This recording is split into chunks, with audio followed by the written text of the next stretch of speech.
हरियाणा के शिक्षा एवं वन मंत्री कंवरपाल गुर्जर ने कहा कि हरियाणा के प्रत्येक गांव को ग्रीन बनाने के सपने को साकार किया जाएगा। गुर्जर ने कहा कि हरियाणा वन विभाग की तरफ से हर गांव में पेड़ पौधे लगाए जाएंगे। प्रदेश में 1.20 करोड़ से ज़्यादा पौधे लगाने का लक्ष्य जो है उसे पूरा किया जाएगा। कंवरपाल गुर्जर ने HES संस्था के कार्यों की प्रशंसा की।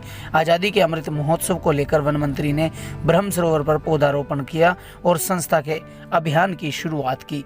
हरियाणा के शिक्षा एवं वन मंत्री कंवरपाल गुर्जर ने कहा कि प्रदेश के हर गांव को ग्रीन बनाने के सपने को पूरा किया जाएगा। इस साल वन विभाग की तरफ से प्रदेश के हर गांव में पंचायत की खाली पड़ी जमीन पर पौधे लगाए जाएंगे। इस साल सीजन में प्रदेश में वन विभाग की तरफ से 1.20 करोड़ से ज़्यादा पौधे लगाने के लक्ष्य को पूरा किया जाएगा। शिक्षा एवं वन मंत्री हरियाणा पर्यावरण सोसाइटी HES द्वारा आज़ादी के अमृत महोत्सव को लेकर ब्रह्म सरोवर के VIP घाट पर पौधारोपण अभियान का शुभारंभ करने के बाद पत्रकारों से बातचीत कर रहे थे। इस मौके पर भाजपा के जिलाध्यक्ष राजकुमार सैनी, नगराधीश चंद्रकांत कटारिया, HES संस्था के अध्यक्ष सोहन लाल, KDB के मानद सचिव मदन मोहन छावड़ा, सैनी समाज के प्रधान Gurnam Singh Saini, professor Hari Singh Saini, professor doctor SP Singh, जिला वन अधिकारी रविंदर धनखड़, जिला शिक्षा अधिकारी अरुण आशरी, वन अधिकारी शमशेर सिंह, सतीश सैनी ने ब्रह्म सरोवर पर आज़ादी के अमृत महोत्सव को लेकर पौधारोपण कार्यक्रम का शुभारंभ किया।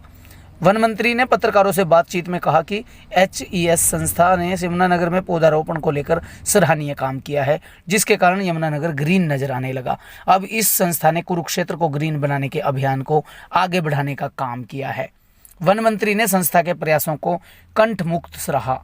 उन्होंने कहा कि वन विभाग की तरफ से पिछले साल 1 करोड़ 20 लाख पौधे लगाने के लक्ष्य को पूरा किया गया और 2200 गाँव में पौधे लगाने के लक्ष्य को पूरा करने का काम किया।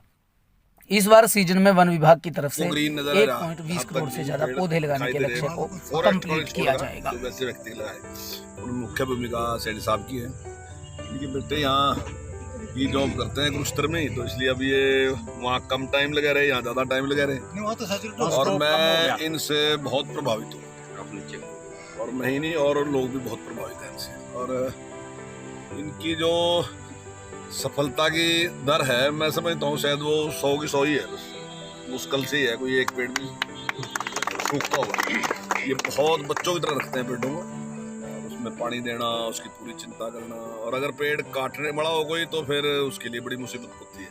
तो ये उसके पीछे लगे रहते हैं और पूरा मतलब मंत्री से लेके और छोटे अधिकारी तक हमारे तक तो बार बार उसके लिए प्रयत्न करते हैं कि कटना चाहिए। तो बहुत तो इनकी रुचि है और मैं समझता हूँ आज के टाइम में इसकी बहुत बड़ी ज़रूरत है और जागरूक होना ज़रूरत है। लेकिन कुछ लोग जागरूक नहीं हैं, वो बहुत गैर जिम्मेदारा अपना व्यवहार करते हैं। आपने सड़क के पास देखा होगा, आग लगा देते हैं, पेड़ों को जला देते हैं या अपने खेत में आग लगाते हैं, पेड़े जल जाते हैं।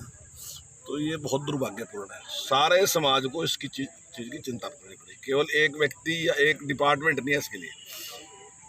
और मैं तो समझता हूँ कि डिपार्टमेंट जो है ना जी, डिपार्टमेंट भी एक यानी कि हमें ध्यान ही नहीं रहा इस बात का कि जिम्मेदारी हमारी है, विभाग की जिम्मेदारी है। विभाग तो इसलिए बनाना पड़ा कि हमने जिम्मेदारी छोड़ दी।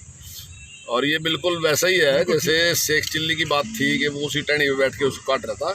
अगर हम पेड़ की चिंता नहीं करते तो ये बिल्कुल मान के चलना चाहिए कि हम शेख चिल्ली हैं और हम अपने जीवन को अपने आप समाप्त करने की तरफ लेके जा रहे हैं। अगर हम पेड़ की रक्षा करेंगे तो पेड़ हमारी रक्षा करेगा, वातावरण जो ठीक है वो ठीक रहेगा, बारिश ठीक होगी, सारा वो ठीक उस पर ऊपर रहेगा। तो इसलिए हमारे महापुरुषों ने पेड़ को देवता की संज्ञा दी और इसलिए हम पूजा भी इसकी करते हैं पेड़ की।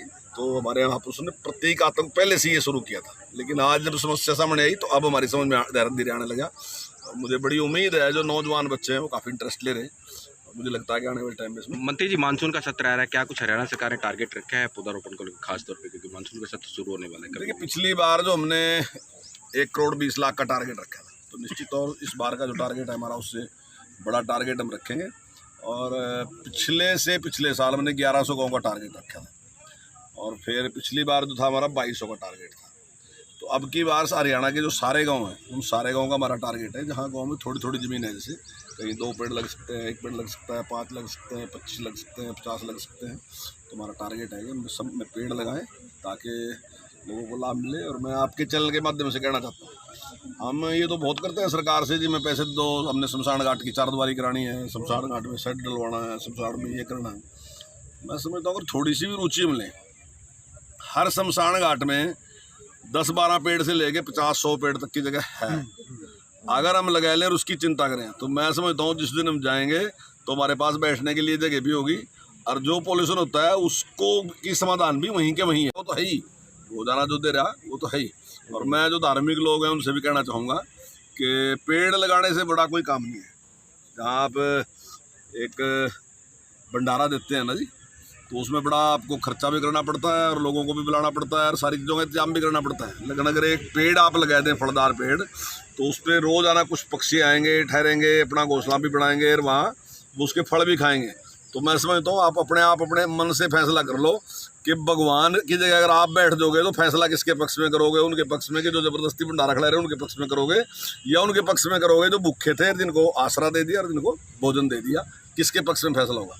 तो अगर आप समझते हैं कि फैसला जहाँ पक्षी भूखे थे उन्होंने खाना वो प्राप्त किया, अन्न प्राप्त किया, भोजन प्राप्त किया, उसके पक्ष में है, तो निश्चित तौर से भंडारा मैंने चालू कर देना चाहिए।